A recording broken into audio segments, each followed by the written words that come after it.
peuple d'Afrique, recevez nos salutations comme d'habitude. Vous savez, souvent, le monde occidental, et j'admire ce monde en déclin, qui ne cesse d'étaler au grand jour ses failles pour réellement montrer à nous autres Africains c'est quoi les relations internationales, dans quel genre de monde nous sommes et comment les dirigeants africains doivent se comporter, comment nous autres peuples d'Afrique, nous devons réellement voir ce qu'ils nous ont enseigné à travers leurs films, à travers leurs médias et autres, est en réalité très éloigné de la réalité. Vous le savez, peuple d'Afrique, aussi bien que moi, que M. Djoulani qui a pris le pouvoir en Syrie, qui est membre de HTC, c'est-à-dire Hayat Tahrir el-Sham, il a été membre du Front al-Nusra, qui ont commis des crimes les plus graves, il a été membre de l'État islamique, il a été le chef d'Al-Qaïda en Syrie. Ceux qui nous disent qu'ils combattent Al-Qaïda, et c'est dans ce cadre que Djoulani, sa tête avait été mise à prix à hauteur de 10 millions de dollars. Imaginez, Kabou Ouzefa ici, sa tête n'était mise à prix qu'à 5 millions de dollars. Djoulani, 10 millions de dollars. Et aujourd'hui, on dit qu'il y a une réunion entre Washington et Ahmed El-Shara, son nouveau chef de gouvernement.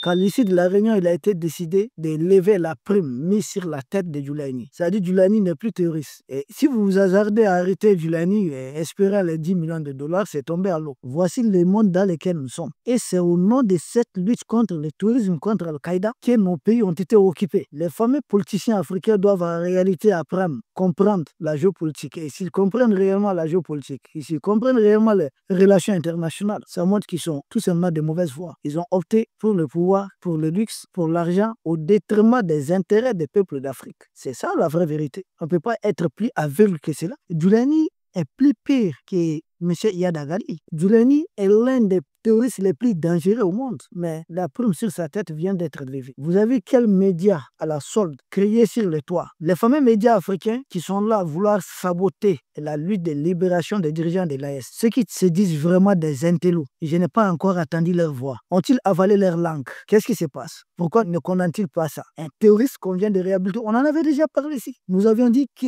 le processus de réhabilitation de M. Djoulani a été engagé. Le processus de réhabilitation des groupes terroristes Al-Qaïda et autres en Syrie, ce processus a été engagé. Et voici l'aboutissement difficile de ce processus. Non seulement on ne les appelle plus comme des terroristes, on avait envoyé des gens comme le Wassim Nasr et autres pour dire que non, c'est des gens qui sont devenus fréquentables. C'est comme demain matin, ils pourront dire que Yad Agali est devenu fréquentable. Ils pourront nous dire que tous les autres chefs terroristes sont devenus fréquentables. Tant qu'ils vont faire dorénavant si les chefs terroristes acceptent de faire leurs affaires. Et maintenant, les chefs, les leaders suprêmes de tous ces groupes terroristes coordonnés, on a dit que sa tête n'est plus mise à prix. C'est-à-dire qu'il peut gouverner, il peut diriger tranquillement.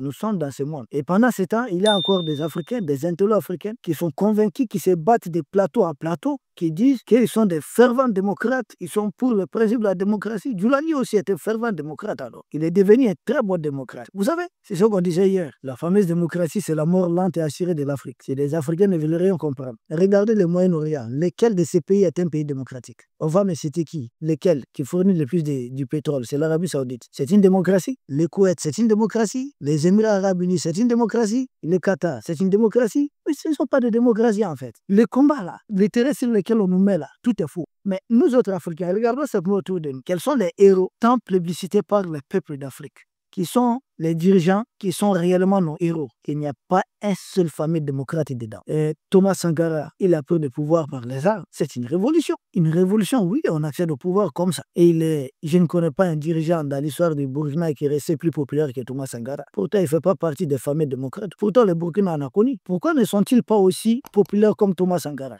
C'est la question qu'il faudrait se poser. C'est la question qu'il faudrait se poser. Nous parlons régulièrement de Kadhafi, qui a tellement fait du bien, en tout cas pour les Libyens. Chaque homme traîne derrière lui aussi ses casseroles. Mais Kadhafi, est-il le fameux démocrate? C'est un révolutionnaire. C'est un colonel de l'armée libyenne qui a renversé le roi Idriss pour accéder au pouvoir. Dans l'histoire récente de l'Égypte, la célébrité est l'un des hommes les plus populaires. C'est qui? C'est Abdel Nasser. Abdel Nasser, comment a-t-il accédé au pouvoir? Mais c'est un coup d'État. Abdel Nasser a même fait 2 coups d'État. C'est ce qu'il faudrait dire. Qu'est-ce qu'on voit aux Africains qu'on ne veut pas comprendre? Mais l'histoire récente de la France, les 3 hommes les plus célèbres de l'histoire de la France, c'est Louis XIV, c'est monarque, c'est Napoléon Bonaparte. Comment a-t-il accédé au pouvoir? Mais c'est un putschiste, lui. Après, nous avons qui? Le général de Gaulle. De Gaulle, comment a-t-il accédé au pouvoir? C'est un militaire. Il a fait un coup d'État. Qu'est-ce qu'on ne fait pas comprendre? L'homme le plus célèbre de l'histoire des États-Unis, qui a eu beaucoup d'effigies à son nom, beaucoup des endroits, beaucoup de lieux baptisés à son honneur. C'est qui? C'est George Washington. C'est qu'ils appellent le père de l'indépendance américaine. Qui est-il? C'est un militaire. George Washington, c'est un militaire. C'est un avant d'être élu, en tout 13 à 14 ans au pouvoir. Ce n'est pas les 8 ans qu'on vous présente. Non, non. George Washington a réellement duré au pouvoir. Ça, c'est un fait. Les bases jetées par George Washington et son équipe, les Thomas Jefferson et autres, qui ont changé le pouvoir entré sur plus de 20 ans aux États-Unis. Ils ont jeté des bases solides, des bases qui ont fait des États-Unis 150 ans après la première puissance du monde.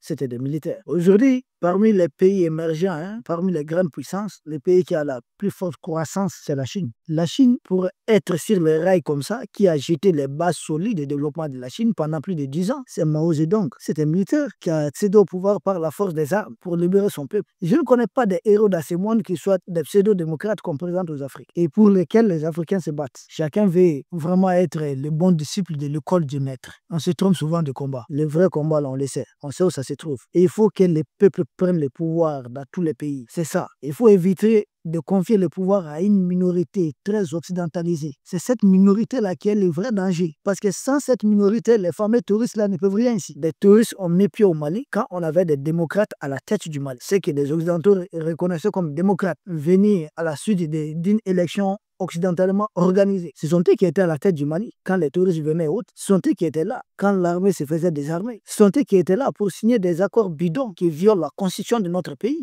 Les fameux accords d'Alger piétinent la constitution du Mali. Nous le disons à qui veut l'attendre. Ça piétine, ça foule au pied la constitution du Mali. Mais pourtant, on était là dans le fameux régime démocratique. Il a failli des gens qu'on dit être des dictateurs, des putschistes, pour réorganiser notre armée, pour redonner la fierté à notre peuple. Alors si vous demandez au peuple du Mali, quel dirigeant voulez-vous entre le président Assimi et ses fameux démocrates? Mais je vous assure, c'est à 95% président Assimi. Il n'y a aucun doute là-dessus, aucun doute. Dans le peuple d'Afrique, des gens comme les George Washington et autres, c'était des militaires. Donc ils ont pris 14 ans avant de stabiliser totalement les États-Unis de partir. Il en est ainsi. On a parlé de Mao Zedong en Chine, il a mis plus de 10 ans. Tous ces pays qu'on dit aujourd'hui être des pays développés, la France, on se souvient, c'est avec De Gaulle. Donc tous ces pays ont d'abord été dirigés longtemps par des militaires patriotes qui ont pris tout leur temps avant de stabiliser les pays. Vouloir empêcher aux Africains d'apprêter le même chemin, c'est se tromper gravement. D'ailleurs, si nous observons de très près l'histoire africaine, de tout temps nos grands héros, nos braves rois étaient qui? C'était des chasseurs. Des chasseurs autrefois, c'était qui? C'était des militaires. Donc l'histoire même des grands hommes d'Afrique, vraiment, c'est teinté en réalité des exploits des grands guerriers. Et ces guerriers, entre autres, c'était des chasseurs.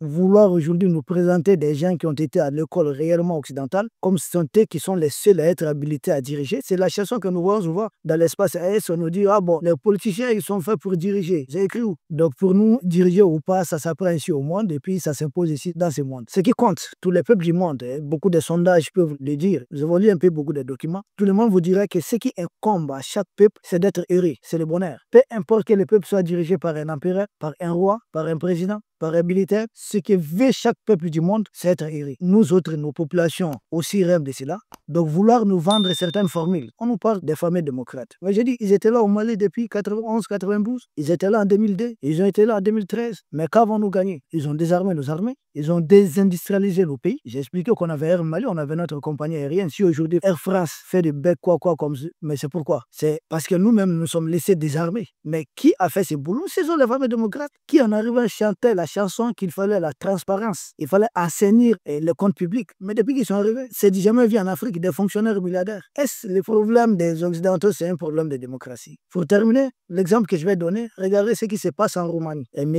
George Strou, il arrive à la tête de l'élection présidentielle au premier tour, mais vu qu'il refuse de s'allier au jeu des impérialistes contre la Russie et autres, lui, il est net, mais on les traite d'être pro-russe. C'est-à-dire, quand vous n'êtes pas avec eux, vous êtes automatiquement pro-russe ou bien pro-chinois. Ils ont utilisé la Cour constitutionnelle ou la Cour suprême de la Roumanie pour invalider un scrutin qui a émis une élection. Mais c'est un coup d'État. La même chose se passe en Géorgie. La même chose se passe un peu partout.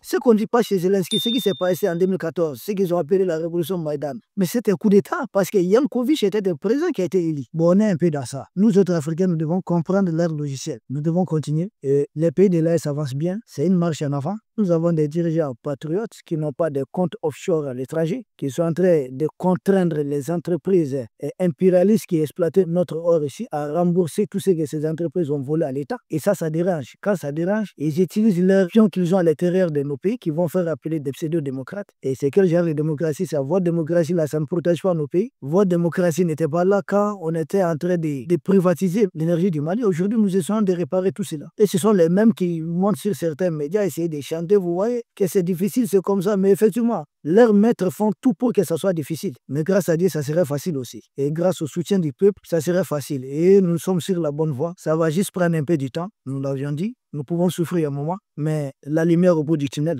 la réussite au bout de nos efforts. Et déjà, nous sommes sur la bonne voie. Nous avons des projets et les choses avancent très bien. Peuple d'Afrique, nous vous remercions. Dulani, ils l'ont révalorisé, donc il n'est plus un touriste. Donc à nous de nous battre. Sinon, si jamais ils renversent nos pays, on va voir des touristes à la tête de nos États et ils vont dire que ça a été une erreur tout simplement. Allons-nous attendre? Non, nous devons prendre des devants. Donc nous soutenons bec et ongle nos actuels dirigeants. Nous vous remercions.